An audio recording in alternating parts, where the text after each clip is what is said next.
Hey guys, tonight we begin with something slightly less mathematical but arguably more useful if you ever find yourself without electricity, running water, or an understanding of modern plumbing, medieval survival techniques. So before you get comfortable, take a moment to like the video and subscribe, but only if you genuinely enjoy what I do here. And let me know in the comments where you're tuning in from and what time it is. It's always fascinating to see who's joining us from around the world, possibly while hoarding beans. Now, dim the lights, maybe turn on a fan for that soft background hum, and let's ease into tonight's journey together. In the medieval world, fire wasn't a convenience. It was everything. Heat, cooking, light, protection, and possibly your only friend during a week-long storm in a thatched hut. So when you left home, you didn't pack snacks, you packed fire. Enter the portable fire bundle, the medieval version of a Zippo lighter. If that lighter was slow, smelled like sheep, and could burn your entire cart down if handled badly. Here's how it worked. You'd take a glowing ember from your home hearth, typically charcoal, and wrap it inside dried moss, fungus, or punk wood, often stuffed into a hollowed-out horn or a fireproof leather pouch. Sometimes it was wrapped in linen soaked in saltpeter or animal fat for longer smouldering. The ember would smoulder for hours, sometimes even an entire day, ready to be revived with a bit of breath and some gentle coaxing, much like your self-esteem after a peasant tax audit. The whole bundle was lightweight, reusable, and vital. It saved you from the misery of having to strike sparks from flint and steel for 30 minutes straight while pretending you knew what you were doing. Firemaking was notoriously fickle, especially if your tinder got damp or your hands were frozen into sad little claws. Carrying fire meant you could walk into a clearing, build a shelter, unpack your moss-wrapped miracle, and with a puff of breath and a prayer to Saint Smokey of the Ember, have flames ready for soup, warmth, or dramatic shadow puppet storytelling. You could even hand one to a neighbour on their way to market, passing the literal torch, because no one liked being the guy who had to beg for fire at dusk. Socially awkward and occasionally met with, "Should have packed your moss, Gerald." If you've ever looked at a prepper pantry, it's basically a museum of vacuum-sealed ambition. Jerky, beans, mystery cans from 2011, and enough freeze-dried stroganoff to survive a small apocalypse and still complain. But medieval folks, they preserved meat the old-fashioned way, with smoke, salt, and the quiet terror of having nothing to eat come February. Now, most people today think of smoking meat as something you do with a grill, a beer, and mild barbecue delusions. But in the Middle Ages, smoke wasn't for flavour. It was for survival. And not just any smoke. This was strategic, sneaky smoke. Hidden smoke. You see, in many homes, especially cottages with open hearths, meat wasn't displayed proudly above the fire like in a fantasy movie. It was hung behind the fire, tucked high up in rafters, out of reach from animals, children, and that one neighbour who always showed up at dinner. Why behind the fire? Because that's where the cool smoke drifted, slow and steady, rising through the house and wrapping itself around whatever unfortunate chicken or pig part you'd managed to obtain. Over days, weeks, and even months, the smoke would dry the meat, kill off bacteria, repel insects, and make sure your ham survived longer than your New Year's optimism. This wasn't your sweet applewood barbecue kind of smoke. This was pine and despair smoke, thick, acrid, and full of character. After a few months, the meat was hardened, darkened, and fully armed against decay, bugs, and relatives dropping in unexpectedly. Even better, hidden meat smoked slower and was harder to steal. That matters when you live in a village where "I didn't see your sausage hanging there" is somehow a legal defense. And don't forget the dual benefit. While the meat smoked, the house stayed warm and pest-resistant. Nothing says cozy medieval evening like sitting under a smouldering ham in a room filled with smoke and hope. Today's preppers love perimeter defense. Motion sensors, tripwires, camera drones, and that one guy who always insists his dog can smell looters from a mile away. But medieval folks had their own version of property defense, and it didn't require batteries, barking, or Wi-Fi. It was called a living fence. And yes, it was exactly what it sounds like. Imagine trying to keep your cows in and your neighbour's children out without using lumber, nails, or yelling. The solution? Grow your wall. Living fences, also called hedgerows, were created by planting fast-growing bendy trees like willow, hawthorn, hazel, or blackthorn close together. As they grew, you didn't just let them shoot upward like overachieving weeds. No, you bent, wove, and interlaced the branches into a thick, snarling hedge that could stop a pig, redirect a goose, and absolutely ruin a thief's evening. It wasn't just effective, it was elegant, in a spiky, borderline violent sort of way. Some hedges were laid, meaning the trunks were partially cut and bent sideways, encouraging new growth while still alive. Others included thorny plants that doubled as burglar deterrents and a free berry source, assuming you had the hands of a masochist. And here's the beauty of it. Living fences grew stronger over time. Unlike wooden fences that rot, collapse, and invite every carpenter in town to give you a quote, hedgerows became thicker, denser, and more impenetrable each year. Medieval farmers weren't just building walls, they were cultivating fortresses. They also served multiple roles. Birds nested in them, pollinators loved them, and they prevented soil erosion. Basically, they were medieval multi-tools, if your multi-tool had thorns, bees, and the occasional hidden ferret. They were also beautiful. Some hedgerows still visible in England today are over 700 years old, meaning they've outlived wars, kings, and several attempts at Brexit. When you hear clay battery, you might imagine monks in pointy hats zapping frogs with static, or medieval peasants accidentally inventing the Tesla.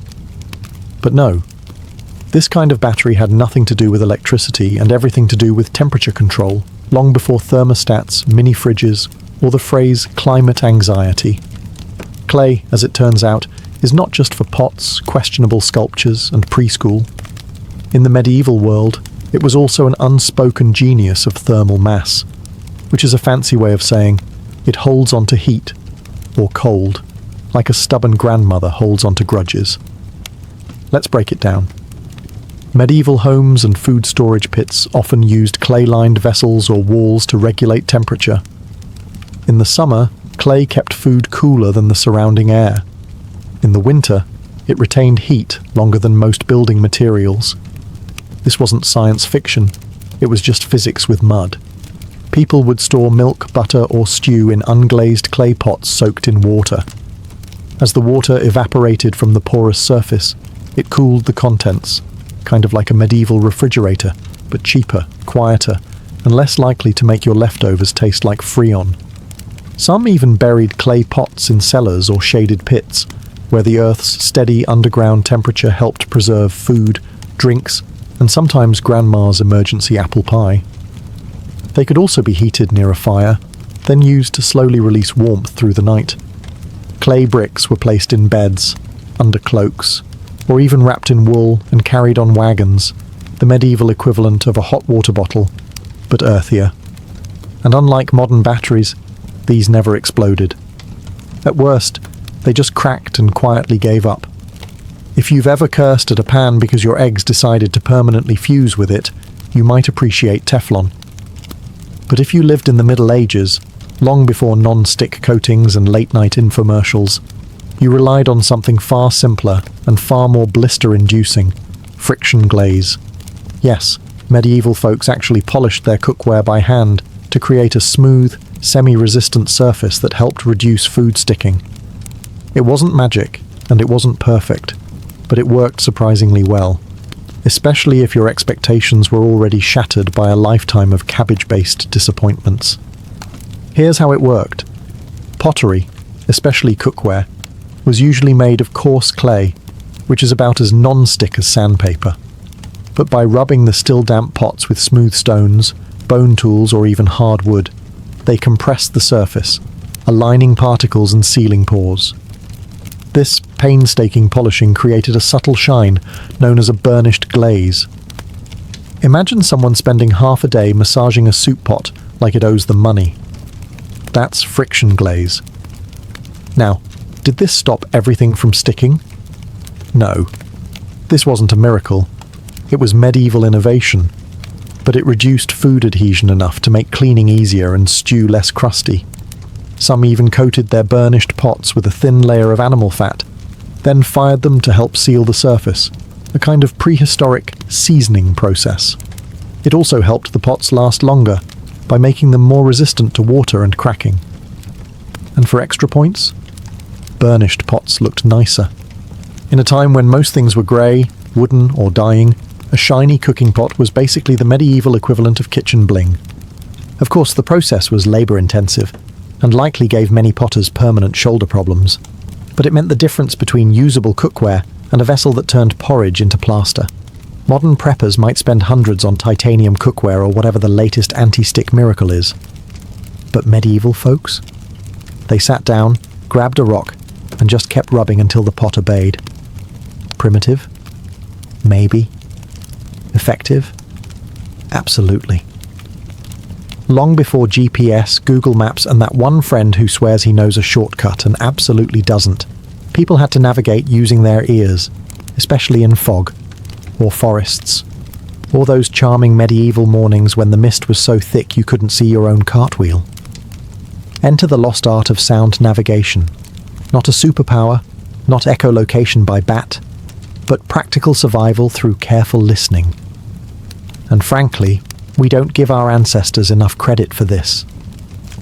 These were people who could identify their village by the angle of a church bell and determine how lost they were by how many dogs were barking. Let's say you're travelling on foot. No compass, no landmarks, just fog, mud, and a deep suspicion that you're walking in circles. You tune your ears to the bells, church bells, cowbells, even strategically placed clappers or gongs in certain regions. Towns often rang their church bells not just for mass, but as auditory lighthouses.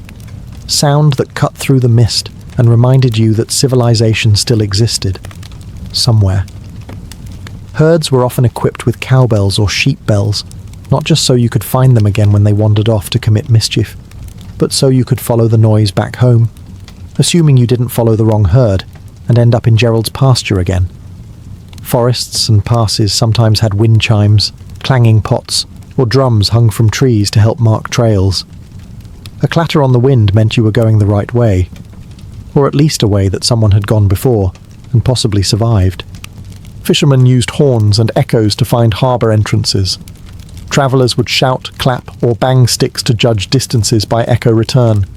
Primitive sonar minus the wetsuit. Even taverns helped. Many had musicians or loud gossip that spilled into the street like a beacon of ale-fueled safety. Follow the loot, and you'd find warmth, food, and possibly your cousin passed out under a bench. Like you lived in the Middle Ages and wanted to keep your teeth from rotting out of your skull prematurely, you had one go-to, charcoal. Not toothpaste, not floss, just burned stuff. Medieval people didn't exactly have Colgate. What they had was charred wood, ground into powder and mixed with salt, dried herbs, or crushed shells, applied directly to the teeth using fingers, sticks, or in the case of the particularly fashion-forward, a rag tied around a twig. This rustic blend became a sort of tooth scrub that could polish enamel, remove food build-up, and maybe, if the saints were kind, delay total tooth collapse until your 40s. Now, was it pleasant? Absolutely not. Rubbing gritty ash against your teeth feels exactly how it sounds, like chewing sand during a bonfire. But it was better than the alternative, which was to let plaque party freely until your gums staged a violent revolt. Charcoal also had mild antibacterial properties, meaning it helped fight bad breath. Sort of.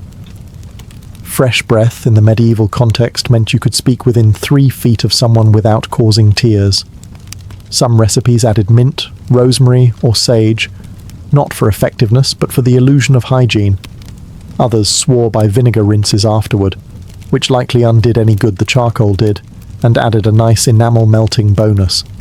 Dental work, when things went bad, involved pliers, strong arms, and a total absence of anesthesia.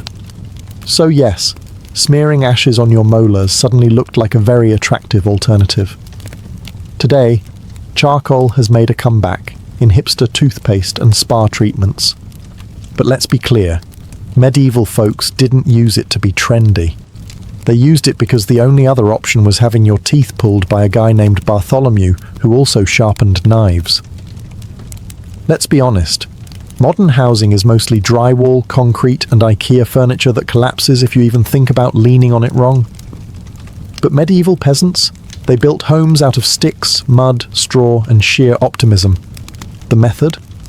It was called wattle and daub, which sounds like a quirky folk band, but was actually the backbone of everyday survival architecture. Here's how it worked. First, you start with wattle, which is just a fancy word for woven branches, twigs, or long flexible sticks. Think basket weaving, but taller, colder, and way more likely to collapse on your goat. These wattle panels were then fastened between wooden posts, creating what looked like the skeleton of a very confused fence. Next came the daub, a charming hand-mixed concoction of mud, straw, clay, and animal dung. Yes, dung. Because in the Middle Ages, if it wasn't at least partially made of poop, were you even trying? This delightful paste was smeared into the wattle and left to dry, forming a surprisingly strong, insulated wall. It kept out the wind, held in heat, and provided the kind of rustic scent that said, "Home sweet, slightly composting home." Now, it wasn't glamorous. Your walls might occasionally crack, flake, or attract curious chickens, and patching them up was just part of your weekly to-do list, right between "don't starve" and "yell at the neighbour's goat." But it was cheap, effective, and best of all, locally sourced. No shipping fees, no carbon footprint, just earth, labour, and possibly a little trauma. Despite how primitive it sounds, wattle and daub could last decades, even centuries with maintenance. Some medieval homes still standing today have their original wattle walls, which means some peasant in 1350 did a better job than your last contractor. Picture medieval bedtime, a rickety straw mattress stuffed with regret, a thatched roof dripping something suspicious, and the constant threat of fleas, lice, and things that buzz, bite, or crawl with suspicious confidence. Enter the surprisingly elegant solution: herb-laced bedding, a rustic blend of aromatherapy and pest control. Invented not because they were fancy, but because medieval peasants didn't want to wake up as a banquet for parasites. You see, stuffing your mattress with plain straw was just asking for company, the itchy, twitchy, blood-sucking kind. So instead, smart households mixed in strong scented herbs like lavender, mint, wormwood, pennyroyal, and rosemary. Not for luxury, for defense. These herbs were nature's medieval bug spray. Their strong scents repelled fleas, lice, and mosquitoes, and occasionally your spouse. Some herbs, like tansy or rue, were even believed to keep away demons. Conveniently, they also kept away nosy in-laws. The result? A bed that smelled like a suspiciously pleasant salad and kept the crawlies at bay, for a few nights at least. After that, you had to refresh the herbs, or risk being scratched awake by a tick with anger management issues. It didn't stop at mattresses either. Herbs were strewn across floors, woven into door frames, and hung in bunches over beds. Basically, if you could shove a sprig of wormwood into it, you did. It turned homes into slightly terrifying apothecaries, but cleaner, safer, and better smelling than the neighbour's goat barn. In an age before bug nets and DEET, this was brilliant. Entire manuals were written on which herbs worked best. Some people even believed that dreams were sweeter when you slept on lavender. Science? Questionable. But if it made you forget the damp ceiling and the fact your pillow was a sack of oats, then bless it. Long before the age of refrigerators humming in the kitchen and light-up freezer drawers filled with forgotten peas, medieval folks had to get creative to keep their food from turning into science experiments. Enter the marvel of passive preservation. Stone cooling shelves, also known as slab shelves, larders, or, to put it simply, that cold rock we put the cheese on. Here's how it worked. Thick slabs of stone, often slate or marble if you were fancy, were built into the shaded walls of homes, particularly on the north-facing side, where the sun rarely touched. These stone shelves absorbed the naturally cooler temperatures of the earth and surrounding air, creating a sort of ambient cold zone, basically a medieval version of a mini-fridge, but with less noise and more spiders. In cooler months, they kept milk, butter, meats, and whatever passed for leftovers from spoiling too quickly. Even in warmer weather, the stone remained cooler than the air, thanks to its thermal mass, which is science speak for rock doesn't care how hot it is outside. No cords, no motors, no light bulb to shame you at 2 a.m. Just stone, shade, and sheer hope. Some homes even had entire stone pantries or cold rooms with thick walls and earthen floors. These were precursors to modern root cellars, and they were usually located as far away from the cooking fire as possible, because while medieval people loved hot soup, they didn't want it slowly heating their butter storage. In wealthier households, these shelves could be lined with damp cloths or porous jars filled with evaporating water to enhance the cooling effect. A clever use of physics without ever uttering the word evaporative. In poorer homes, it was just put the milk on the cold slab and hope it doesn't curdle before lunch. These days, if you twist an ankle or get stung by a bee, you reach for an ice pack, painkillers, or maybe a gel that promises cooling relief and delivers mild regret. But in the Middle Ages, when medicine often involved leeches or someone whispering Latin over a goat horn, people had a more accessible, less terrifying option. Cabbage leaves. Yes, cabbage. The humble vegetable known today for ruining school lunches and making boiled dishes smell like despair, once played a starring role in medieval first aid. Cabbage leaf dressings were used for everything from swelling and bruises to mastitis, joint pain, and the occasional plague-adjacent mystery rash. The logic? Simple. Cabbage is cooling, flexible, and slightly antimicrobial. A natural compress that came pre-wrapped in its own leafy packaging. You'd take a large, preferably cold cabbage leaf, crush it slightly to release the juices, and then wrap it around the injured area, often securing it with linen or a bit of wishful thinking. The effect was surprisingly soothing. The leaves' cool moisture helped reduce inflammation, while the natural compounds, including sulfur, flavonoids, and enough farm smell to keep relatives at arm's length, did the rest. Some healers would warm the leaves instead, depending on the ailment. For chest congestion or sore joints, a heated cabbage poultice was the medieval equivalent of Vicks Vapo Rub, only leafier and less minty. And unlike many treatments of the era, it didn't involve bloodletting or chanting under the moon. It was simple, repeatable, and didn't require a trained monk or a full moon sacrifice. Just a cabbage and a bit of patience. Of course, in lean times, those same leaves might end up in your soup pot once you were done using them, which adds a whole new level of appreciation for medieval resilience. And stomachs made of iron. Before electricity, candles, or the smug glow of a solar-powered lantern, medieval people had to get creative about keeping the darkness at bay. And when torches were expensive and candles were for churches or the rich, everyday folks turned to something cheaper, smellier, and weirdly effective. Rushlights, also known as bacon torches for the budget-conscious. So what exactly is a rushlight? Imagine a long, thin reed or rush plant, commonly found in marshy areas, so basically everywhere you didn't want to walk barefoot. These rushes were dried, peeled, and then soaked in animal fat, usually bacon drippings, mutton tallow, or anything vaguely greasy and not immediately needed for dinner. The result? A slow-burning, semi-flammable wick that could be propped up in a metal clip and lit like a candle. The light wasn't exactly romantic. It sputtered, smoked, and had all the charm of a bacon-scented fire hazard. But it worked, and in the Middle Ages, that was good enough. Each rushlight could burn anywhere from 10 to 30 minutes, depending on how well it was soaked and how thick the rush was. If you needed more time, you lit another one. If you needed better light, you moved closer.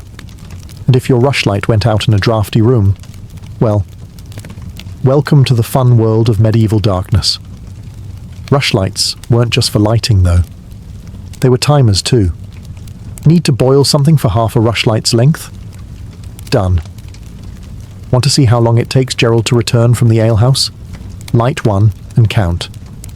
They were cheap, fast to make, and surprisingly sustainable, assuming you didn't mind your house smelling faintly like fried pig and marsh water.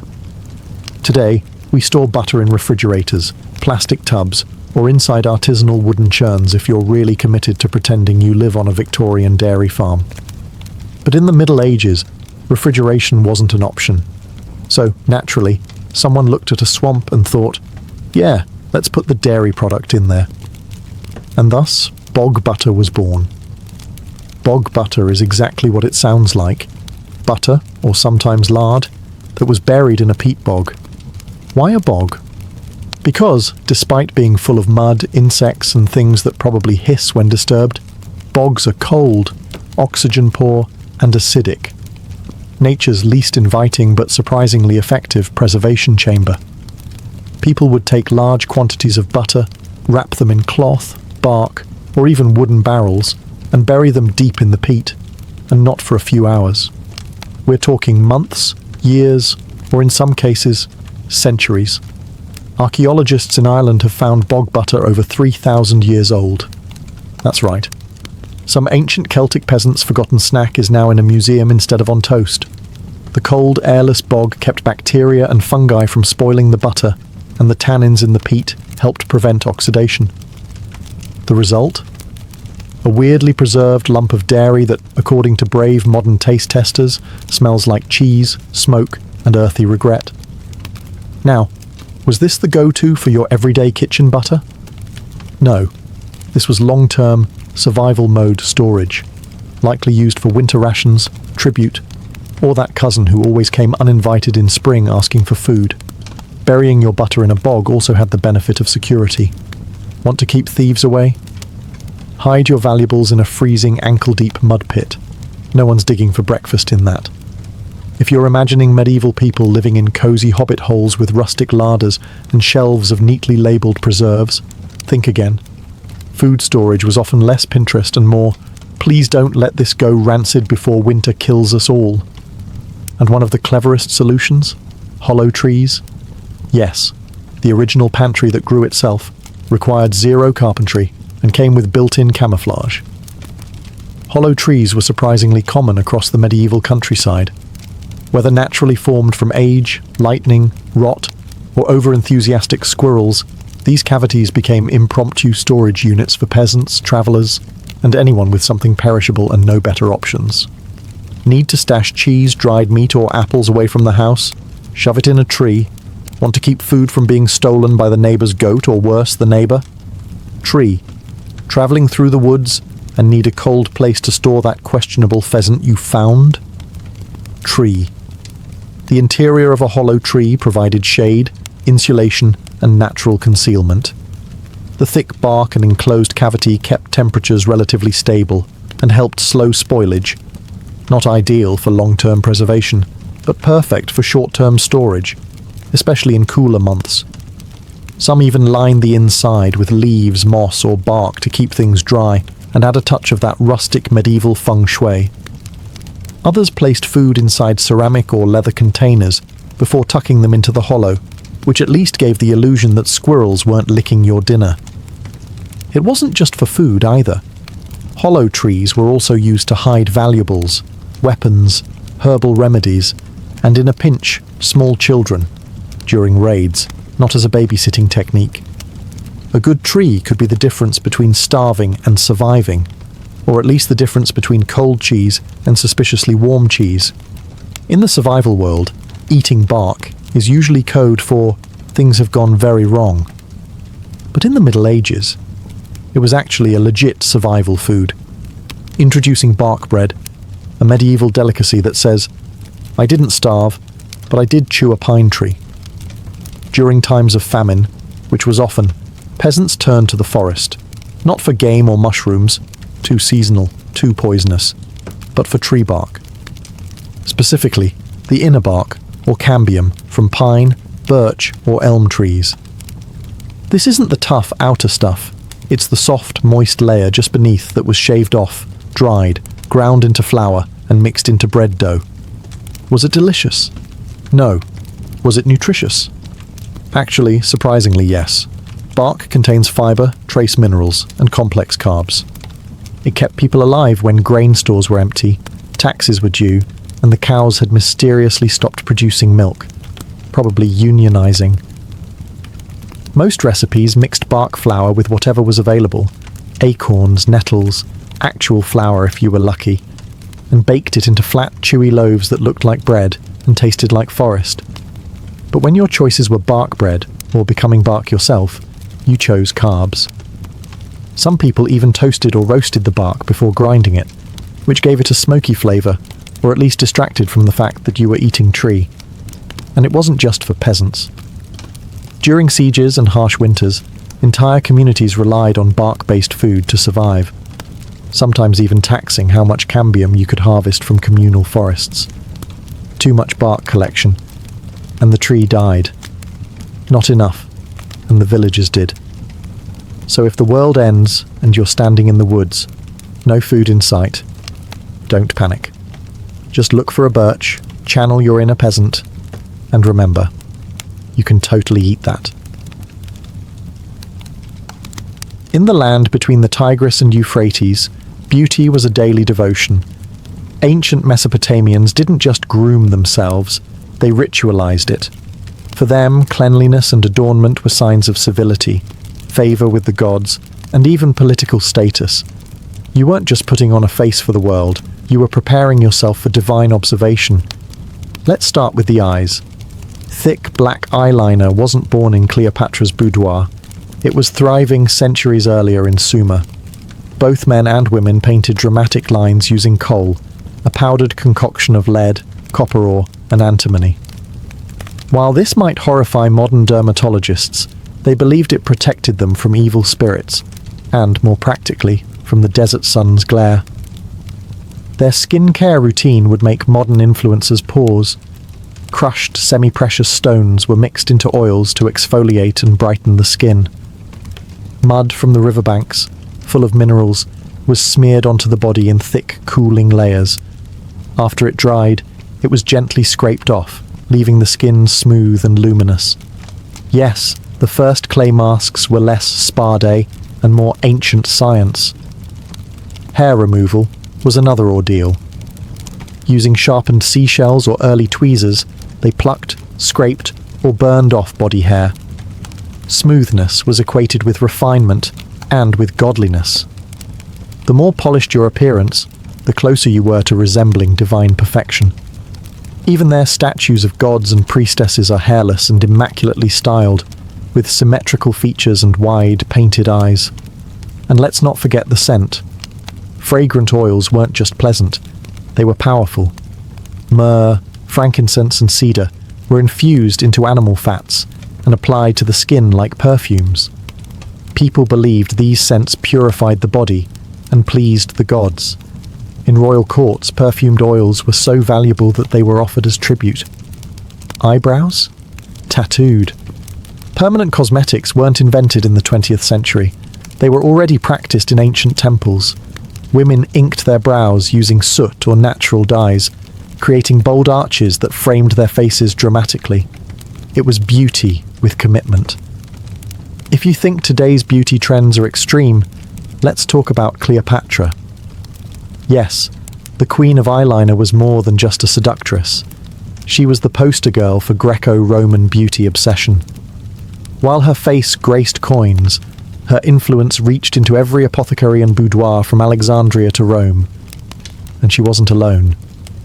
Roman women inherited Egypt's taste for luxury, and then dialed it up to 11.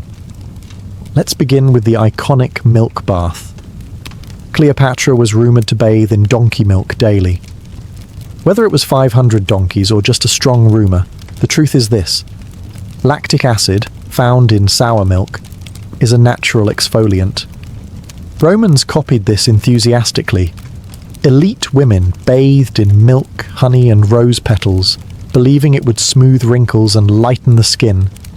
And yes, it worked, just not for your wallet. Now to the face. Roman women desired pale, almost ghostly skin, a sign you were wealthy enough to avoid sunlight. Enter cerussa, a face powder made of white lead, highly toxic, but hey, it gave that flawless matte finish. Women applied this daily, layering it on thick over the cheeks and forehead.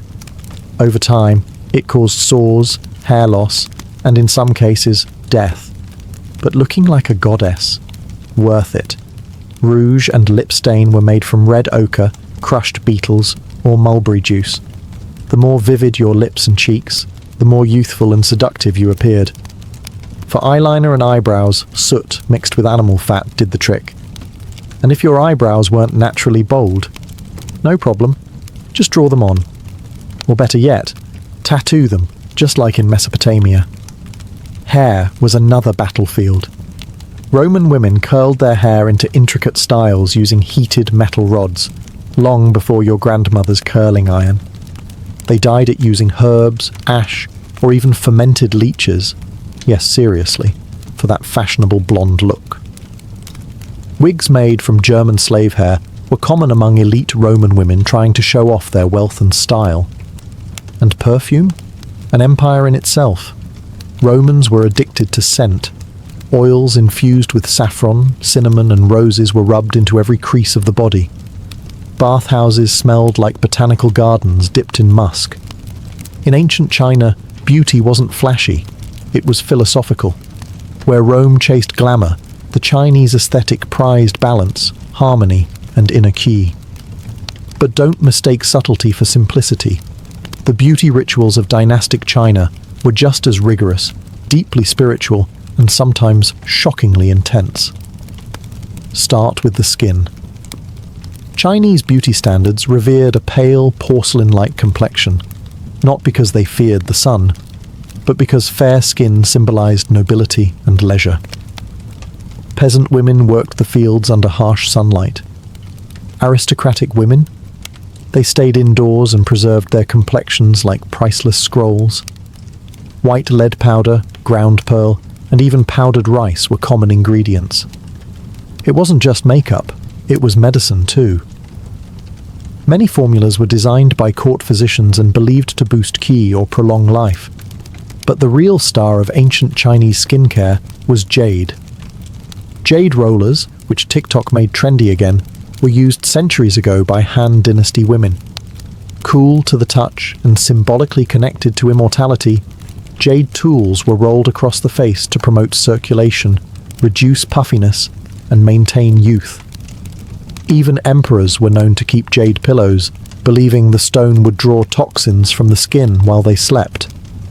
Eyebrows were serious business. Women shaped and painted their brows to reflect fashion and politics. In some dynasties, long swooping brows were in vogue. In others, short and upward tilted lines dominated. Ink made from burnt willow or charcoal was applied with brushes made from rabbit fur. Some trends even encouraged removing natural brows altogether and redrawing them higher on the forehead, achieving a more heavenly appearance. Lips were tinted with a blend of cinnabar and animal fat, sometimes mixed with beeswax. Rouge, made from safflower petals, was dabbed on cheeks in small circles. And beauty marks? They weren't accidental. Some women painted tiny black dots near their lips or eyes, considered flirtatious symbols of charm and mystique. Hair care was a daily ritual. Women used fermented rice water and camellia oil to wash and nourish their hair, which they often grew down to their knees. Elaborate updos, held in place with jade pins and golden combs, weren't just about style. They were a declaration of status, elegance, and cultural refinement. To the ancient Chinese, beauty wasn't loud or lethal. It was meditative, disciplined, and symbolic. It was artful restraint paired with quiet power, written not in words, but in the soft glow of powdered faces and the curve of a perfect brow. If ever there was a time when beauty killed, literally, it was the Renaissance. In the courts of Italy, England, and France, women weren't just enhancing their appearance, they were slowly poisoning themselves in pursuit of perfection. The goal? A glowing, alabaster white face with blood-red lips and high, delicate brows. The method, a chemical cocktail that would terrify a modern dermatologist. Let's start with the most infamous, Venetian ceruse. This was a luxurious face paste made from white lead and vinegar. It gave a smooth, bone-white finish, hiding blemishes and wrinkles. Queen Elizabeth I wore it religiously. Under candlelight, it gave a luminous glow that made skin look porcelain. But the downside, skin corrosion, paralysis, tooth decay, and, eventually, death. It was the Renaissance equivalent of a slow-drip time bomb. But wait, there's arsenic too. For women who wanted to brighten their complexion or lighten freckles, arsenic wafers were sold as miracle pills. Swallowing small doses supposedly gave the skin a translucent look. It also caused vomiting, kidney damage, and internal bleeding. But beauty waits for no one, not even your liver. Eyebrows were plucked into thin arches, or removed entirely. A high, rounded forehead was fashionable, so women sometimes shaved their hairlines an inch or two to create the illusion of a larger brain, and therefore higher virtue. Balding was rebranded as high status. Cheek colour came from crushed berries, cochineal bugs, or vermilion. Lips were painted with similar mixes. Some women used mercury-based red dyes, which added a seductive pop of colour and irreversible nerve damage. Flushed cheeks were not just pretty, they indicated youth and vitality, something aristocrats cherished in an era of short lifespans. And the smell? Cloying. Fragrances made from ambergris, musk, and civet were worn not just for allure, but to mask the unwashed reality beneath layers of toxic cosmetics. After all, bathing was still viewed with suspicion in many parts of Europe. Hair? Golden locks were ideal, especially in Italy. Women bleached their hair using mixtures of sulfur, soda, and lemon juice. Then sat in the sun wearing wide-brimmed hats with the tops cut out to expose only their hair. It worked, but also fried their scalps. Long before modern skincare touted natural as a buzzword, ancient India had already written the manual. And it wasn't just skincare, it was Ayurveda, the science of life. Indian beauty rituals weren't isolated routines. They were extensions of spiritual wellness, diet, and inner balance. Beauty was the outer mirror of your doshas, your elemental energies. Let's start with the bath. The ritual of cleansing was sacred. Women of the Vedic period bathed in turmeric-infused water or milk, followed by exfoliation with ubtan, a paste of chickpea flour, sandalwood, turmeric, milk, and rose water. It brightened the skin, slowed aging, and purified energy. No parabens, no microplastics. Just ingredients from the kitchen that doubled as sacred medicine. Hair was a crowning glory. Coconut oil, amla, Indian gooseberry, and hibiscus were infused into warm oils, massaged into the scalp to stimulate growth, calm the mind, and ward off premature graying. Thick, waist-length hair wasn't just an aesthetic. It was a marker of vitality and femininity. Hair oiling sessions were communal, intimate, and meditative. Kajal, the black eyeliner still used across India today, had spiritual roots. Made from soot and ghee, it was believed to protect from the evil eye. Mothers would apply it not just to themselves, but to their babies as a shield against negative forces. But it also framed the eyes beautifully, giving them the depth of ancient poetry. Fragrance? Entire cities like Kannauj became famous for distilling attars, perfumes made from flowers like jasmine, rose, and vetiver. These oils were rubbed onto the skin, used in hair, and even mixed into bath water. Their purpose wasn't just seduction, but spiritual clarity. Scents helped align the senses with the divine. Lip and cheek tints came from beetroot, saffron, and crushed rose petals.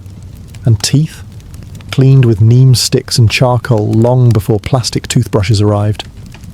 Even dental hygiene was a ritual, timed with moon cycles and linked to doshic balance. Perhaps most unique was mehendi, henna. Used to decorate hands and feet, especially during weddings, henna wasn't just cosmetic.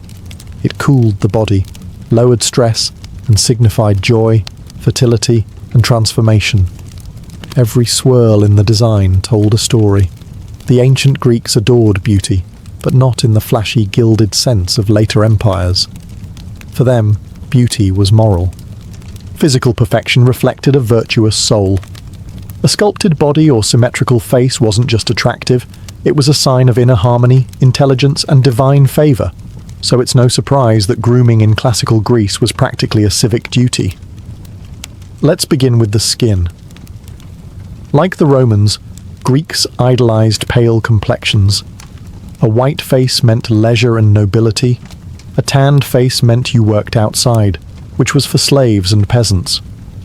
To achieve this ghostly ideal, Greek women used powders made from white lead, again, chalk or crushed seashells. These powders weren't subtle. In fact, some women layered them so thickly that they cracked when they smiled. But hey, beauty is sacrifice. Red lips and cheeks came from mulberries, red iron oxide, or even wine dregs. The richer the red, the more desirable the look. However, application had to be light. Heavy makeup was frowned upon. A modest flush meant good health and chastity. Too much. That was associated with prostitutes, known as hetairae, who famously used richer rouge and elaborate cosmetics to entertain philosophers and statesmen alike. Hair care was no afterthought. Greek women prized long, wavy hair, often styled in braids, buns, or knots, and held together with ivory or bronze pins. To lighten their hair, they rubbed in vinegar, lemon juice, and sometimes used ashes. Blonde hair, especially, was idealized as divine and foreign. Think Helen of Troy. Wigs and hairpieces made from enslaved northern women weren't uncommon among the elite. Eyebrows were key. A single, continuous brow, yes, a unibrow, was a sign of purity and intelligence. Women who weren't naturally blessed would fake it using powdered antimony or soot. Some even glued goat hair between their brows. All for that soft, scholarly look. Perfumes were blended with care, using olive oil as a base mixed with herbs like marjoram, thyme, and iris root. They were applied after bathing, which the Greeks did obsessively, often in public baths. Cleanliness was next to godliness, literally. In the jungles and highlands of Mesoamerica, beauty wasn't soft, and it definitely wasn't subtle. For the Aztec and Mayan civilizations, beauty was bold, a physical badge of identity, power, and sacred duty. The ideal body was crafted, carved, and sometimes painfully altered, all in service of the gods and societal status. Let's start with the most intense, cranial modification. Among both the Mayans and Aztecs, shaping a baby's skull was seen as an enhancement. From infancy, wooden boards were gently but firmly bound to a child's head to elongate the skull into a sloped, almost cone-like shape. It was a sign of nobility, intelligence, and beauty. The longer and smoother the forehead, the higher your social standing. Next up, dental decoration. Forget whitening strips. Mayan elites embedded jade, turquoise, and even hematite into their teeth. Tiny holes were drilled with obsidian tools, and precious stones were glued in with natural resins. The sparkle when they smiled, literal. The pain tolerance, astronomical. Filed teeth were also fashionable, shaped into sharp points or symmetrical patterns to mimic animal traits, suggesting strength or divine connection. Skin and face painting played a major role in daily life and ritual. Aztec women often wore red and yellow pigments on their cheeks, while both men and women used black paint for ceremonies. The colours weren't random. They had meaning. Red was for life and fertility. Black often signified war or devotion. Some paints were made from crushed insects, like cochineal, giving a vibrant crimson hue. Piercings and tattoos were spiritual commitments. Ear, nose, and lip piercings were common, often adorned with jade or bone jewellery. Tattoos, created with thorns and ink, displayed one's family lineage, religious role, or even battlefield honours.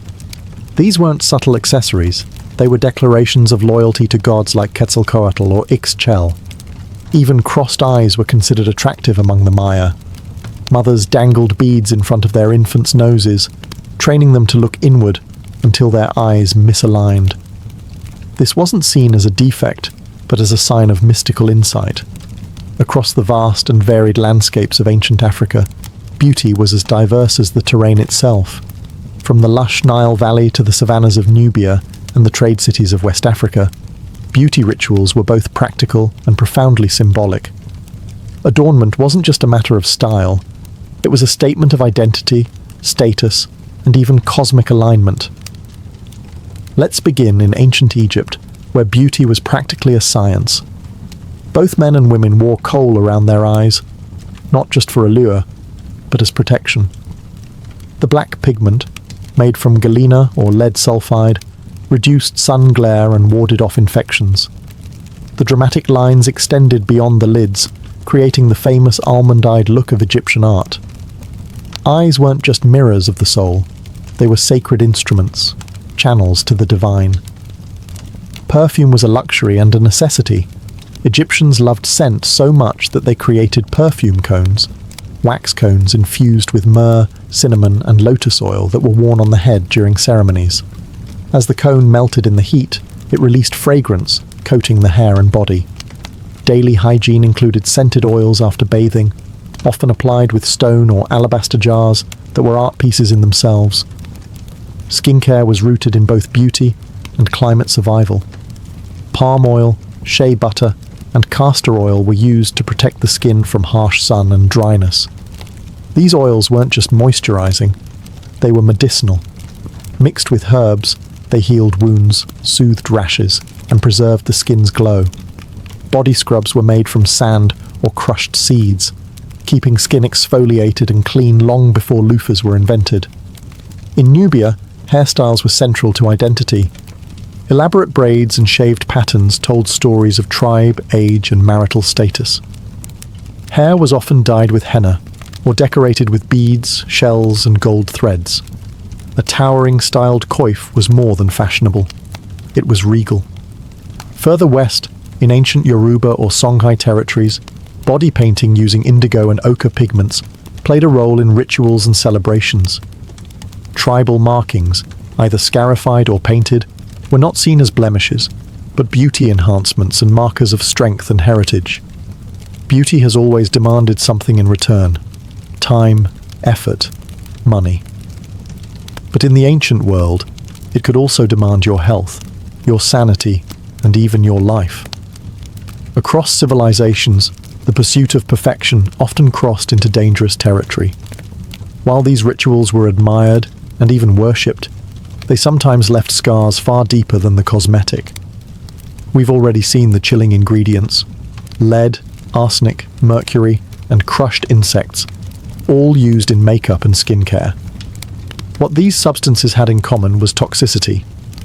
Lead face powders, used in Rome, Greece, and later Renaissance Europe, caused hair loss, muscle paralysis, and slow organ failure. And yet, the paler your skin, the higher your desirability. It was a poison wrapped in a compliment. In ancient China, women of the elite class once bound their feet from an early age in pursuit of the so-called lotus foot, an ideal that symbolized grace and obedience. Though foot binding became more dominant during later dynasties, early iterations of similar practices already existed. The result was permanent deformity. But it wasn't considered cruelty, it was considered beauty. Let's not forget the ritualized pain of tattoos, piercings, and body modifications. For the Maya and Aztecs, inserting jade into your teeth or reshaping your skull was seen as a mark of honor, but the risk of infection, pain, and permanent damage was high. Likewise, in ancient African and Middle Eastern cultures, scarification was a sign of strength and beauty, but involved cutting intricate patterns into the skin, often without antiseptics. Even perfumes could be dangerous. In Egypt, perfume cones often included ingredients like cinnamon oil, which in high concentrations can burn the skin. And since bathing with water was a luxury, heavy oils could trap dirt and bacteria, leading to infections. Cosmetics and treatments weren't regulated or standardized. One person's beauty secret was another's slow demise. And since many rituals were passed down by word of mouth or inscribed in secretive texts, misinformation was as common as vanity itself. In every culture, the pursuit of beauty reflected the values of the time: power, divinity, nobility, virtue. But the cost? It was often paid in silence. The scars were hidden beneath powders, perfumes, and elaborate hairstyles. Long before Monopoly ruined family dinners, the people of ancient Mesopotamia were already obsessed with board games, especially one called the Royal Game of Ur. Discovered in the 1920s by British archaeologist Sir Leonard Woolley in the Royal Cemetery of Ur, this game dates back over 4,500 years. But it wasn't just some idle diversion tucked away in a dusty corner. It was sacred, symbolic, possibly even cosmic. The game's board itself is a masterpiece, a small rectangular box with 20 decorated squares made of lapis lazuli, shell, and red limestone, inlaid in bitumen. Imagine something that looked less like a toy and more like a divine artifact. Players moved their pieces using tetrahedral dice, four-sided pyramid shapes, to race from one end of the board to the other. The goal? Get all 7 of your pieces off the board before your opponent. Sounds simple enough, but the deeper you look, the more layered it becomes. Some scholars believe the layout represents a spiritual journey, a metaphor for the soul's progress through fate and chaos. The middle squares were thought to be dangerous or magical, places of chance, protection, or divine judgment. In this view, winning wasn't just about luck. It was about navigating the cosmos wisely, like threading a needle through the will of the gods. And speaking of gods, yes, they were involved. Clay tablets from later periods describe how people used the game for divination. Scribes would consult dice throws and interpret them as omens, using the game as a sort of oracle. Think of it as ancient tarot by way of competitive backgammon. The Royal Game of Ur wasn't just played in temples or palaces. Versions of it have been found as far away as India and Egypt, suggesting it spread along trade routes and captivated multiple cultures. It may have been the first truly international board game, long before chess or checkers were even invented. For the ancient Sumerians, playing the Royal Game of Ur wasn't merely about killing time. It was about confronting fate, testing divine favor, and perhaps glimpsing the hidden structure of the universe. It was a game, yes, but also a ritual, a race, and a rehearsal for eternity. Senet wasn't just a board game, it was a passport to the afterlife. Played as early as 3100 BCE, Senet appears in tomb paintings, funerary texts, and even on the laps of pharaohs like Tutankhamun. To the ancient Egyptians, Senet wasn't merely for entertainment. It was a ritual simulation of the soul's journey through the underworld, where every move on the board could echo through eternity. The Senet board consisted of 30 squares arranged in 3 rows of 10. Each player had 5 or 7 pieces, and the object was to move them across the board and safely off the final square. The twist? Movement was determined by casting sticks or bones, which acted as rudimentary dice. But luck alone wouldn't win you the game. Strategy and timing were essential. What began as a casual pastime soon gained spiritual weight. By the New Kingdom period, around 1550 BCE, Senet had evolved into something far more than a household diversion. It was now a symbolic enactment of the soul's voyage through the Duat, the Egyptian underworld. Certain squares on the board came to represent key stages of that journey: rebirth, judgment, peril, purification. Each turn of the game wasn't just a gamble, it was an invocation of divine will.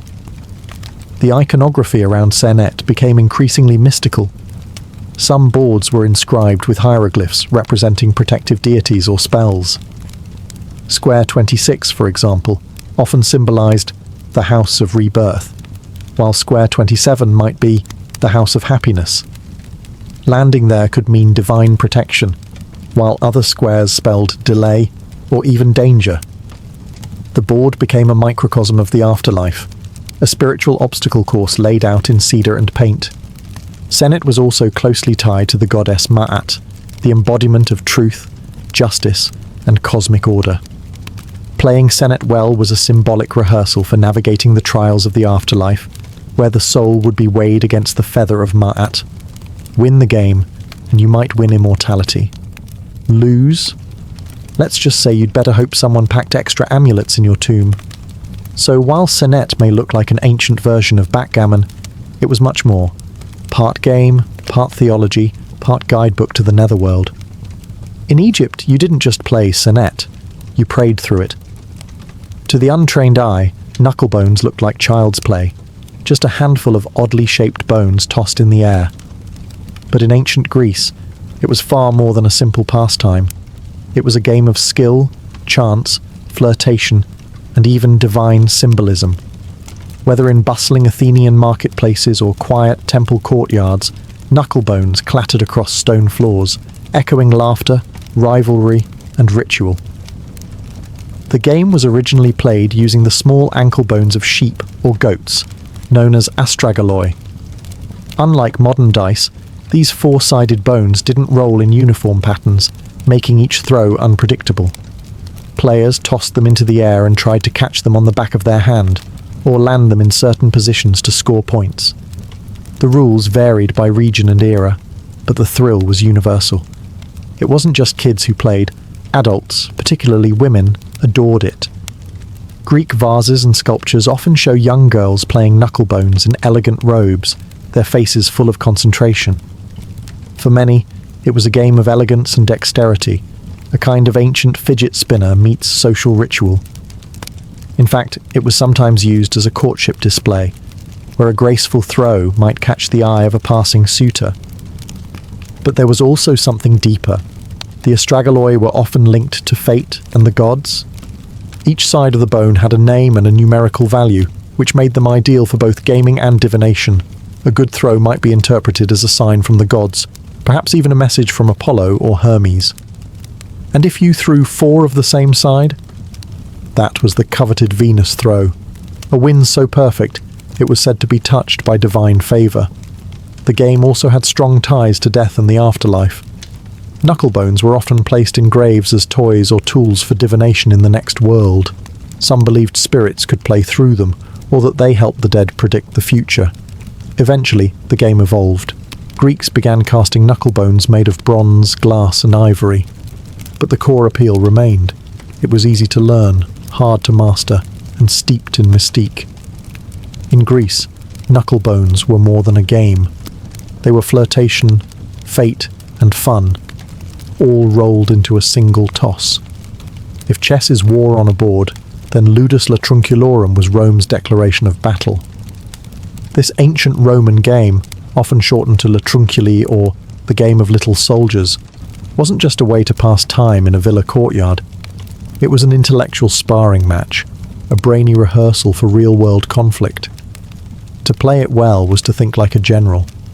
The exact rules of ludus latrunculorum have been lost to time, but enough fragments, wooden boards, clay pieces, and literary references remain to paint a compelling picture.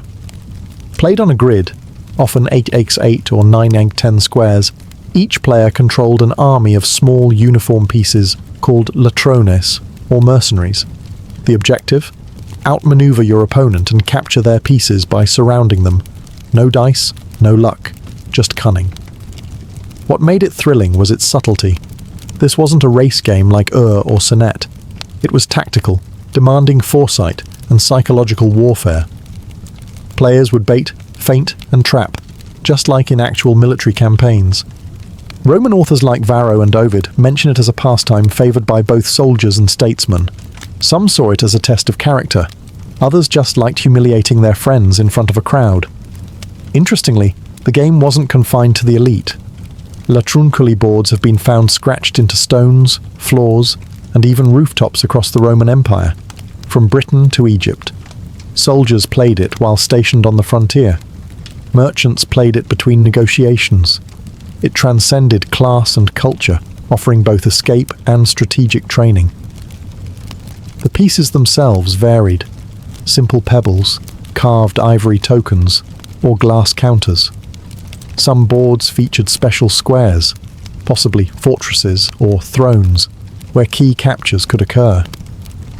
Scholars debate whether a single king piece existed in some versions, but regardless, the game rewarded ruthless logic over brute strength. Roman poets often used the game as a metaphor. Losing a piece was like losing favour in court. Getting surrounded, like political betrayal. Even the gods were said to play versions of it, suggesting that strategy was not just human, but divine. Ludus Latruncalorum may be extinct, but its spirit survives in modern games like chess and checkers. It was Rome's intellectual bloodsport, a game where victory meant more than bragging rights. It meant superiority of mind. Before Senet reigned supreme in ancient Egypt, there was Mayhen, a mysterious, spiral-shaped board game named after a protective serpent god. Mayhen wasn't just a game. It was a riddle wrapped in mythology, strategy, and ceremony. While the exact rules have vanished into the sands of time, the surviving boards and game pieces suggest that Mayhen was more than just recreation. It was cosmic symbolism in motion. The board itself was striking. A coiled serpent, its body segmented into rectangular spaces, spiraling inward toward the head. The serpent, Mayhen, was believed to protect the sun god Ra during his nightly journey through the underworld. So in essence, each game was a reenactment of a divine voyage. Players navigating the coils of danger, transformation, and rebirth. The pieces discovered alongside Mayhen boards include small lion-shaped tokens and round marbles or spheres. Scholars believe each player controlled a set of marbles that travelled through the serpent's body, possibly escorted or threatened by the lion figures. The lions may have acted as guardians, obstacles, or even competitive attackers. While it's unclear exactly how movement worked, it likely involved dice or casting sticks, as with other Egyptian games. What makes Mayhen so fascinating is its rapid disappearance. Popular during the Old Kingdom, around 2600 to 2300 BCE, it abruptly vanished from records and archaeological finds by the Middle Kingdom. Why? No one knows. Some theorize that its religious associations fell out of favour. Others believe it was simply overshadowed by Senet's growing role in funerary rites. Either way, Mayhen became a relic, leaving behind only beautiful serpent-shaped boards and silent, lion-headed pieces. Its presence outside Egypt is equally intriguing. Similar spiral boards have been found in Cyprus and the Levant, suggesting the game, or at least its imagery, travelled through trade or conquest. Did it retain its symbolic meaning in foreign lands? Or was it stripped of myth and reduced to a puzzle? The evidence doesn't say, but the mystery only adds to Mayhen's allure. In the end, Mayhen was more than a pastime.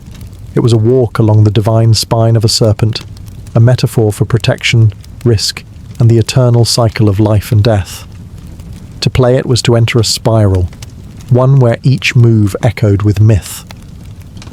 Long before the Vikings wrote sagas or carved runestones, they played Taffel, a family of asymmetric board games that mirrored their brutal world of raids, sieges, and survival.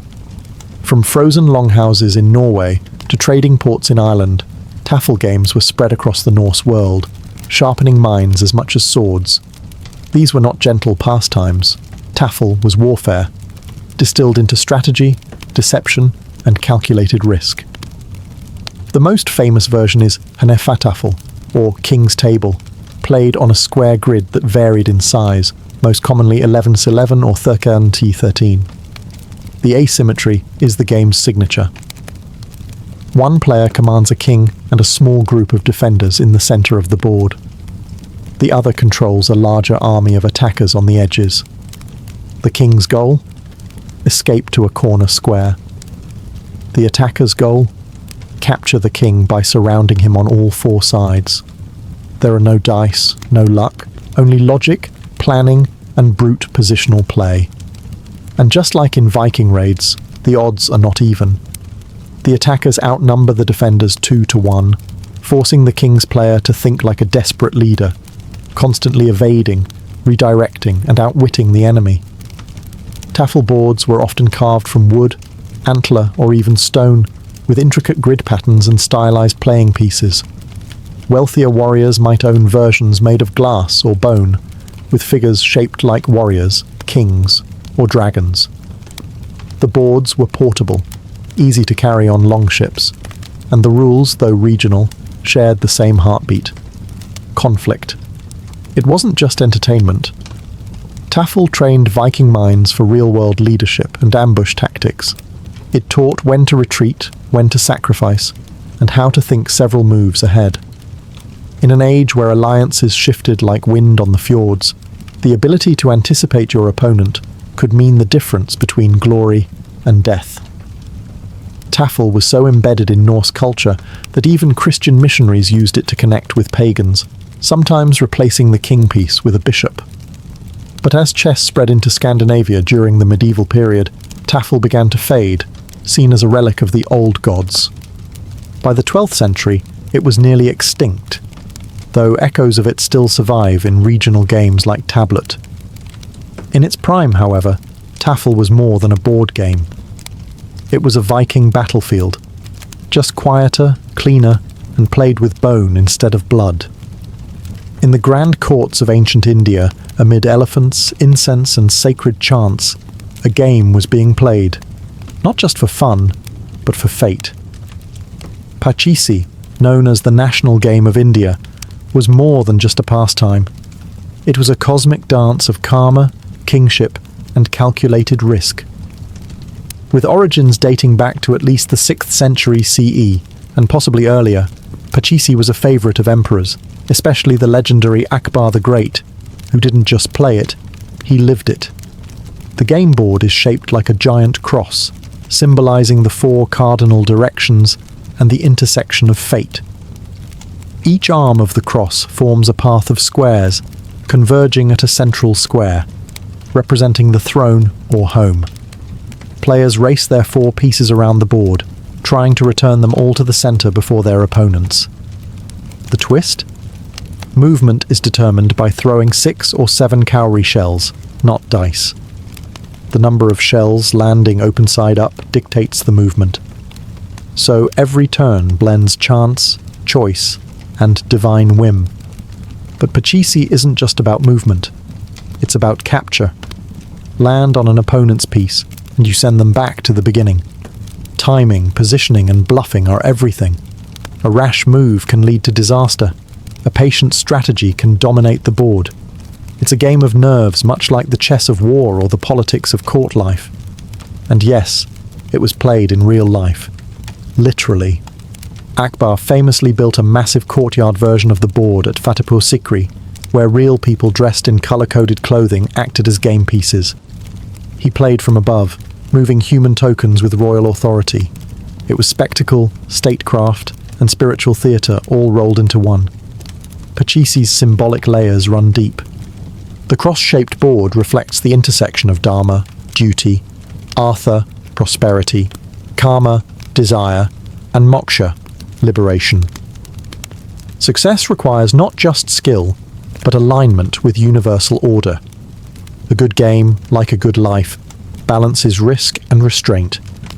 Later, British colonists adapted Pachisi into Ludo, flattening its symbolism into something more digestible. But the original game remains a masterpiece of ancient Indian thought. Pachisi was more than a race. It was a lesson in destiny, patience, and the subtle dance of karma across a board, where every throw mattered. If you were an Aztec, rolling the bones wasn't just a gamble, it was a spiritual transaction. Patoli, one of Mesoamerica's oldest known games, was part gambling, part ritual, and part cosmic drama. It was played everywhere, from humble village corners to the great temples of Tenochtitlan, and always under the watchful eye of the gods, especially Macuilxochitl, the patron of games, dance, and excess. The game board was simple in appearance. A cross-shaped grid, typically drawn on mats, stone, or even carved directly into temple steps. It contained 52 spaces, mirroring the Aztec calendar cycle of 52 years. This wasn't accidental. Time, fate, and cosmic cycles were embedded in every square. Players began with 6 beans marked with dots, functioning like primitive dice. These were thrown to determine how many spaces a player's token could move. Each player had a set of markers, often stones, bones, or carved figurines, that they maneuvered around the board in an effort to complete a circuit before their opponent. But Patoli wasn't just a race, it was a duel. Land on an opponent's piece and you could send it back to the start, or worse, eliminate it completely. But danger worked both ways. Certain squares were penalty spaces, tied to bad omens, where landing meant forfeiting progress, or goods. That's right, goods. Because Patoli wasn't just played for pride, it was a full-blown gambling event. Players bet everything from food and blankets to gold dust, jade, and even slaves. High-stakes games could get intense. Spectators would gather, cheering or jeering, and priests sometimes oversaw matches to ensure fairness and spiritual propriety. Players made offerings to Mkwilxochitl before major games, asking for luck or forgiveness in case of loss. To play Patoli was to risk not only wealth, but divine disfavor. The Spanish, upon arriving, were horrified. They saw Patoli as a gateway to vice and paganism. Gambling was outlawed and boards destroyed. But the game lingered in memory, passed on secretly, or morphed into less dangerous variants. What made Patoli unique wasn't just its mechanics, but its fusion of luck, strategy, and cosmology. The board was a miniature universe. Each throw was a spin of fate, and every game mirrored the eternal gamble between order and chaos, life and loss. To modern eyes, games are usually seen as leisure, something to unwind, compete, or kill time. But in the ancient world, games were often sacred. They weren't just entertainment, they were mirrors of the cosmos, training grounds for rulers, and rehearsals for death, fate, and rebirth.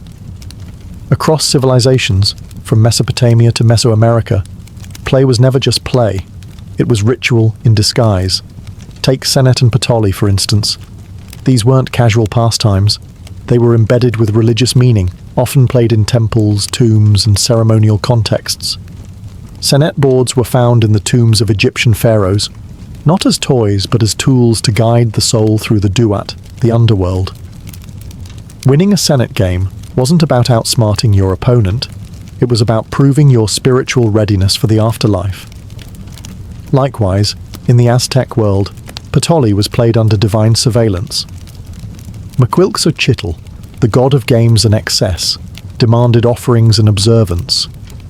The throws of beans weren't just lucky or unlucky, they were messages from the gods, signs of favor or punishment. Losing your possessions could be seen as karmic justice.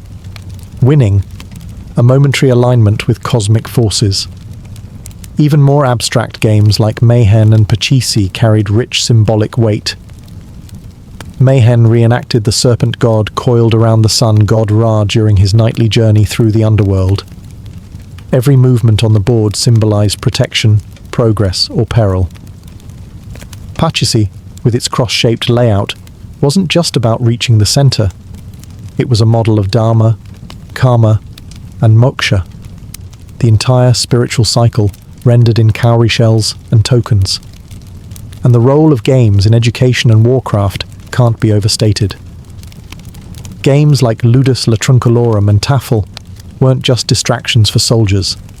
They were tactical simulations. Emperors, generals, and young nobles played them not just to win, but to learn. Games trained the mind to anticipate moves, counter threats, and balance aggression with strategy.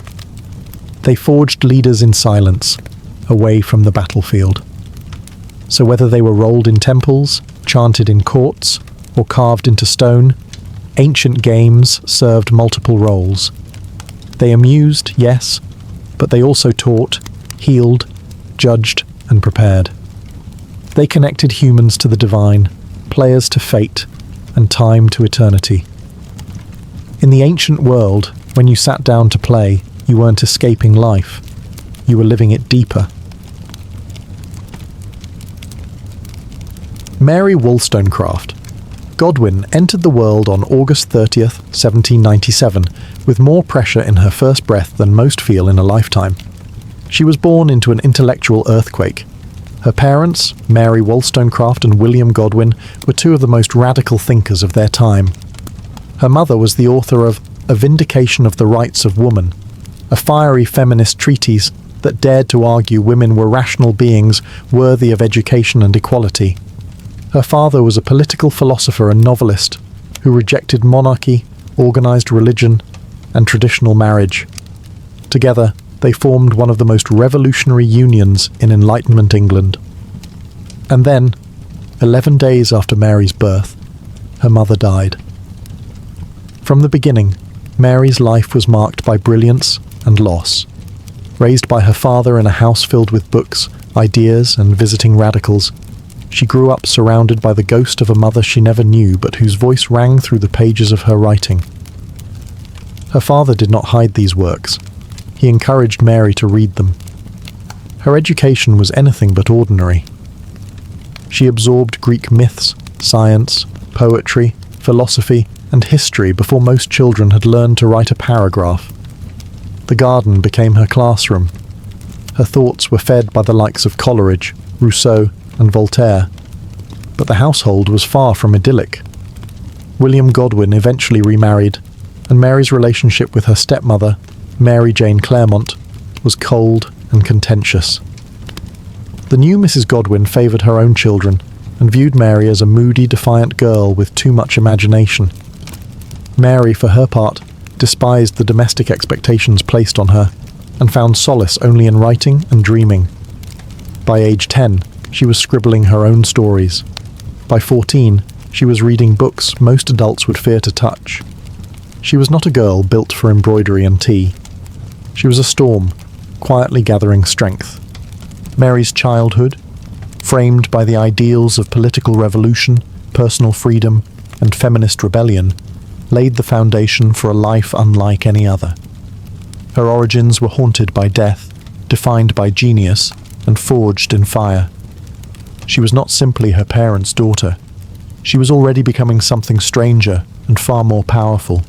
Mary Shelley, the future mother of science fiction. In the summer of 1814, Mary Godwin, just 16 years old, did something that would ignite scandal across literary London. She ran away, but not alone. She eloped with the already married, wildly idealistic poet Percy Bysshe Shelley, a man 5 years her senior, who was both her father's admirer and his greatest disappointment. What began as a romantic rebellion would soon unravel into grief, exile, and artistic fire. Mary met Percy in her father's home, where the poet often visited to debate philosophy and pay homage to Godwin's writings. But it was Mary, not her father, who enchanted him. Quiet yet intense, she shared Percy's fascination with liberty, science, and the supernatural. They read together by her mother's grave in St. Pancras churchyard, where she would often retreat to be near the woman she'd never known.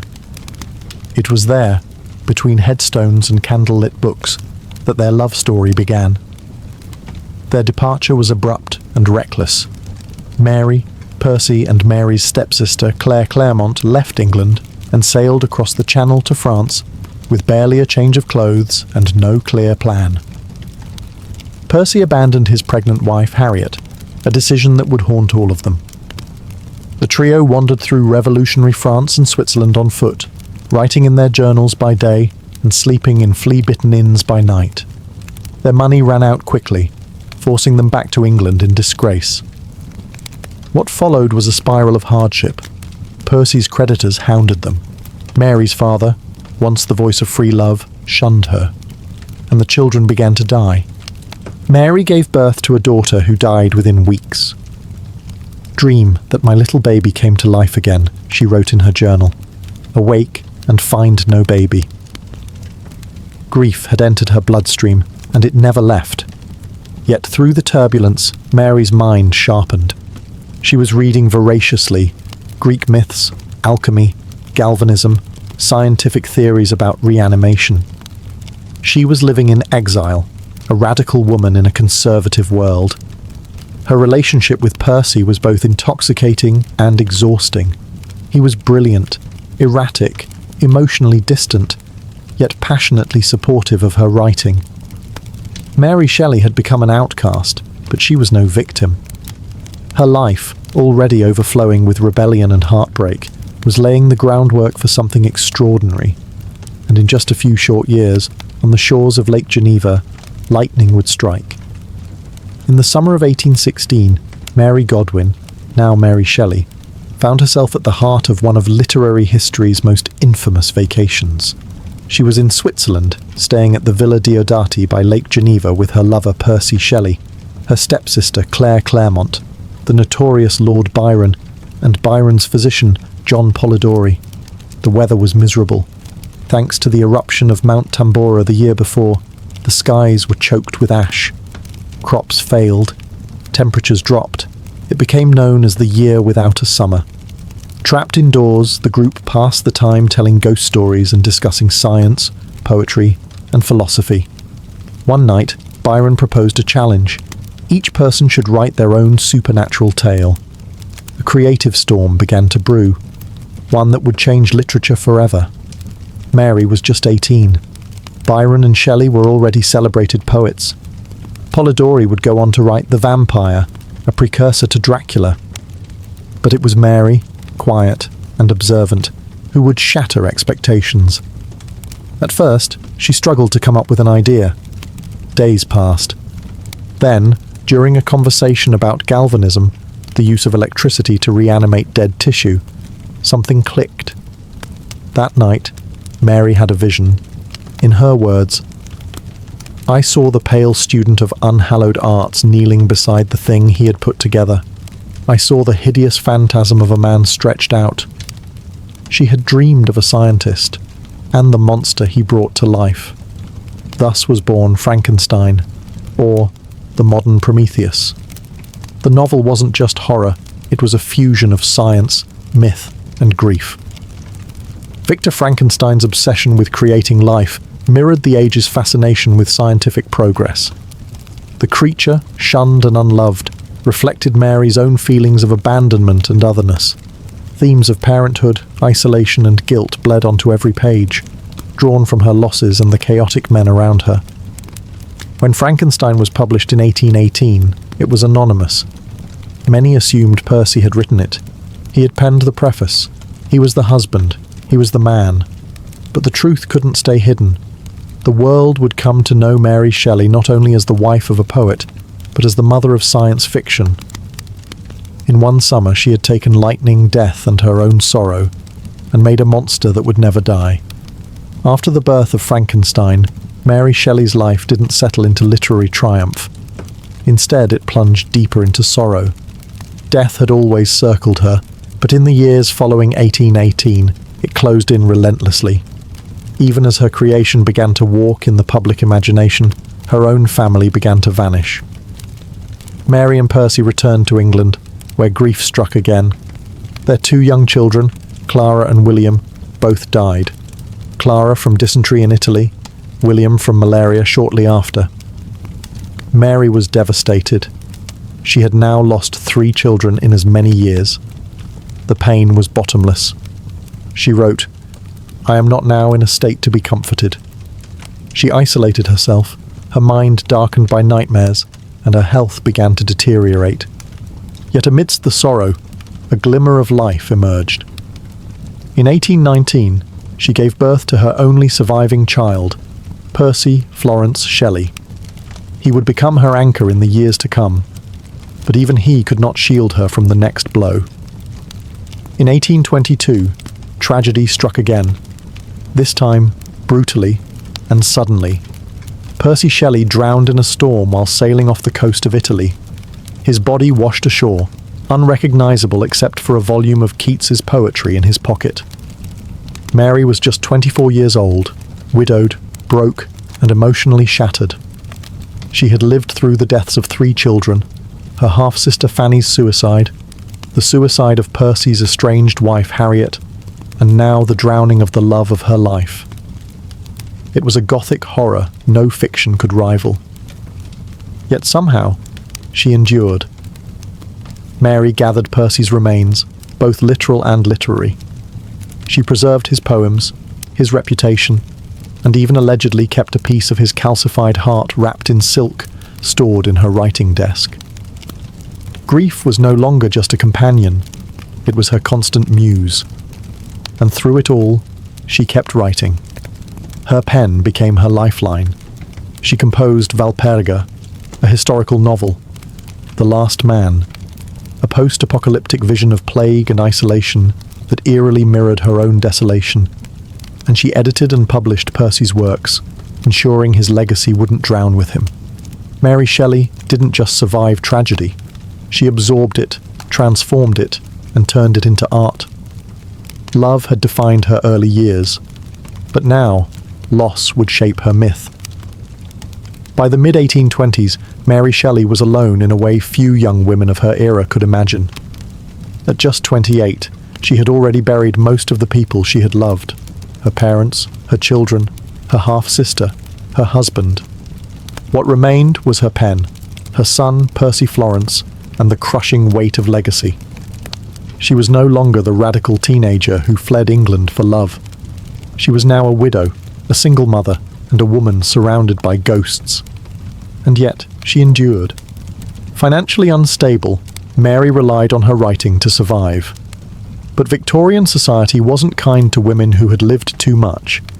She was judged not only as a female author, but as the scandalous wife of a controversial poet.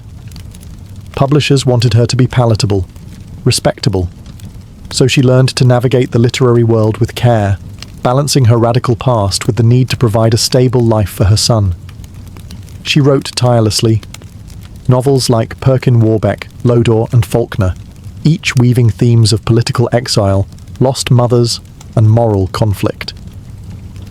They weren't as revolutionary as Frankenstein, but they reflected her evolving perspective, less idealistic, more grounded, and deeply introspective. She also produced biographies, travel journals, and countless editorial projects, including the monumental task of preserving and promoting Percy Shelley's poetry. She shaped his legacy with the same diligence she once used to shape her stories. But Mary wasn't simply a caretaker of memories. She remained intellectually sharp, politically engaged, and fiercely protective of her privacy. She rejected multiple marriage proposals. She refused to publish gossip or expose secrets. She maintained friendships with writers, philosophers, and publishers, but trusted very few. Her greatest devotion was to her son, Percy Florence. She ensured he received the best education, protected him from scandal, and gave him the quiet life she herself had been denied. In doing so, she created a version of stability that had eluded her for decades. Mary's later life was marked by physical illness, recurring headaches and paralysis in her right arm. But she never stopped writing, never stopped thinking, never stopped being the woman who had stared down grief and defied it with ink and paper. She was the last woman standing, not untouched by tragedy, but undefeated by it. Her life was no longer just a Gothic novel. It was an act of endurance.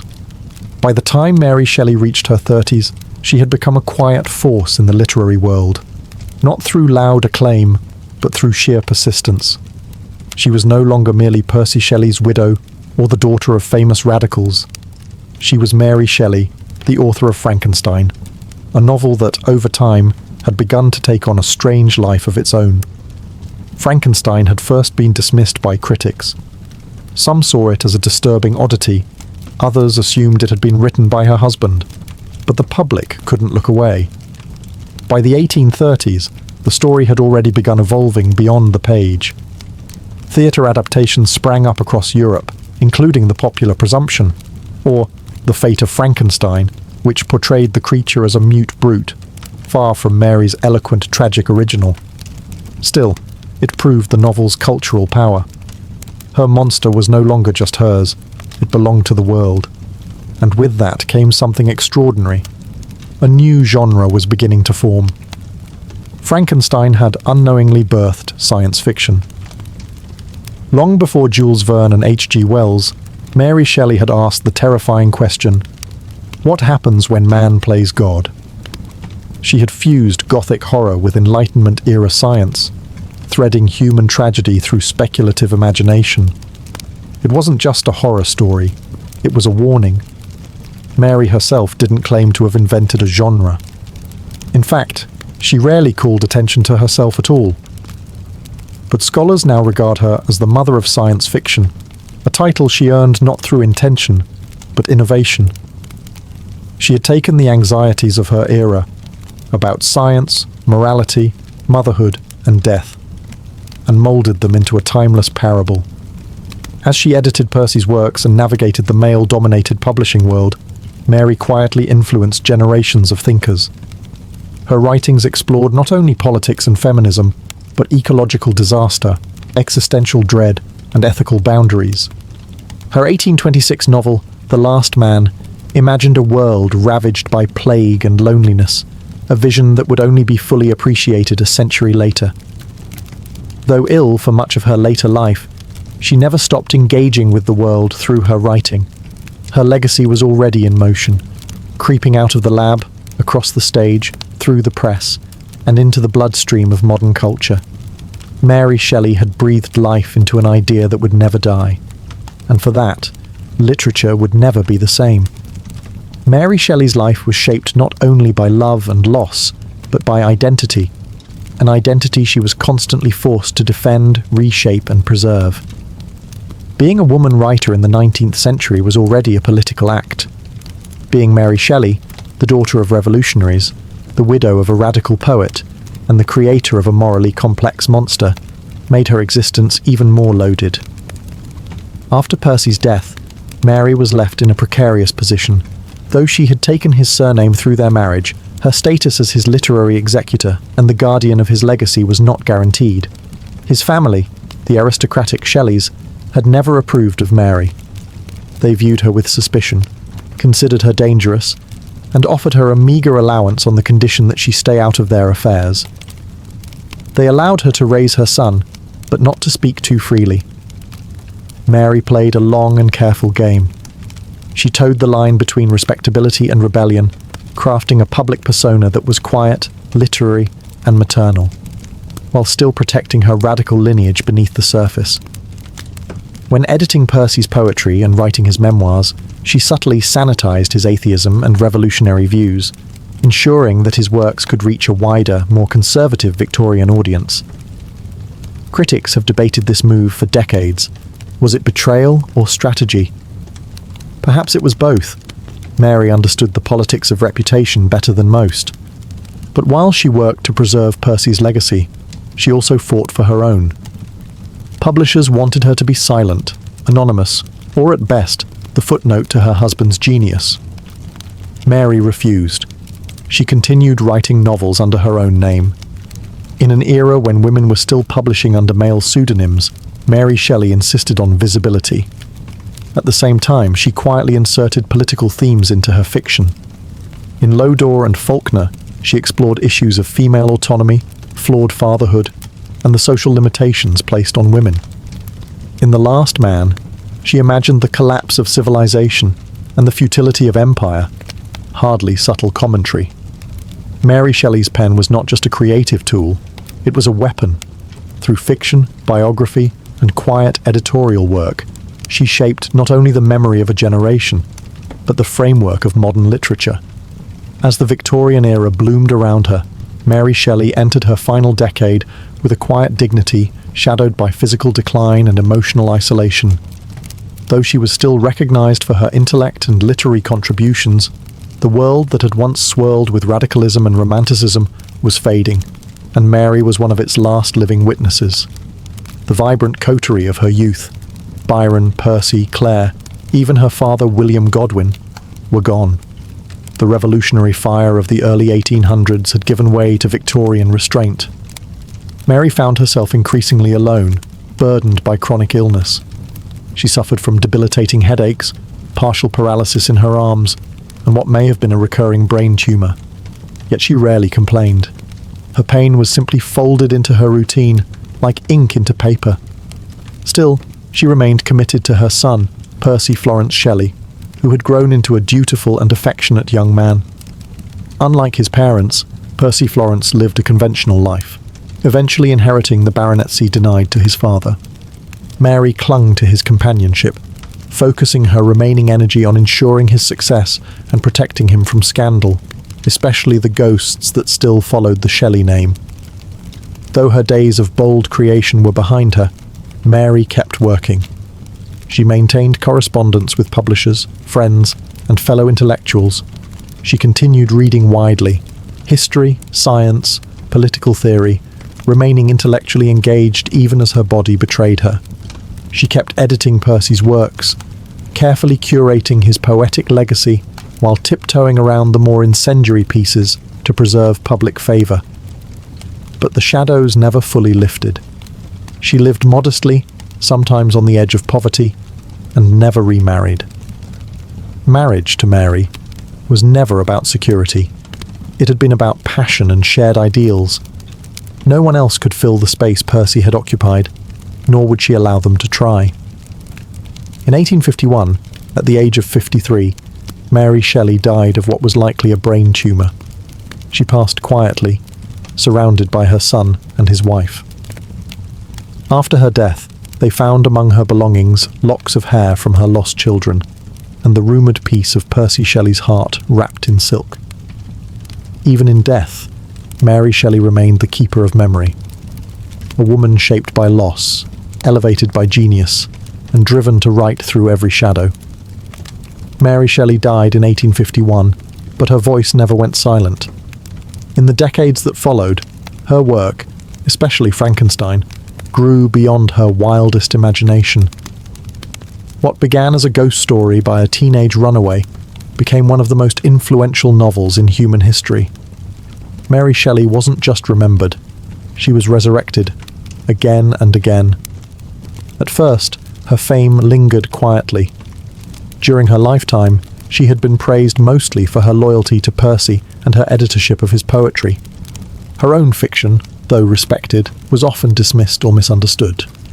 Frankenstein was still seen as a curiosity, filed under Gothic horror, its deeper themes ignored by a world not yet ready to question science, morality, and man's place in the universe. But time revealed her genius.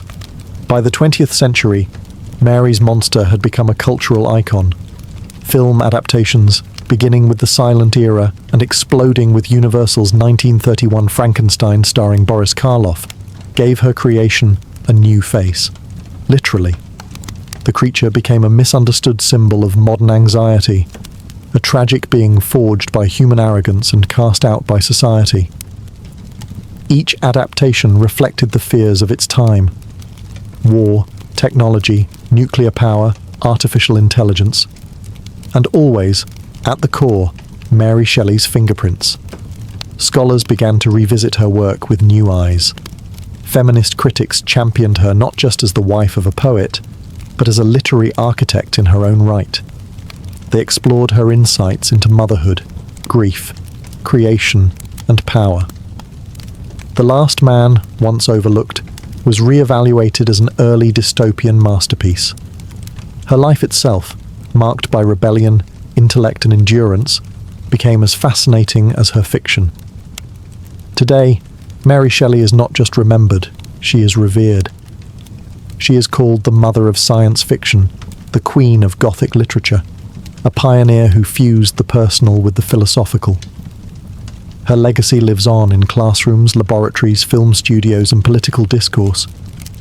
Whenever we ask what it means to be human, or what happens when creation outruns conscience, we're speaking in her language.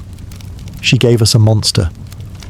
But in doing so, she gave voice to every outsider, every orphaned idea, every mind cast out for being too curious. Mary Shelley didn't just write a novel, she rewired literature's DNA.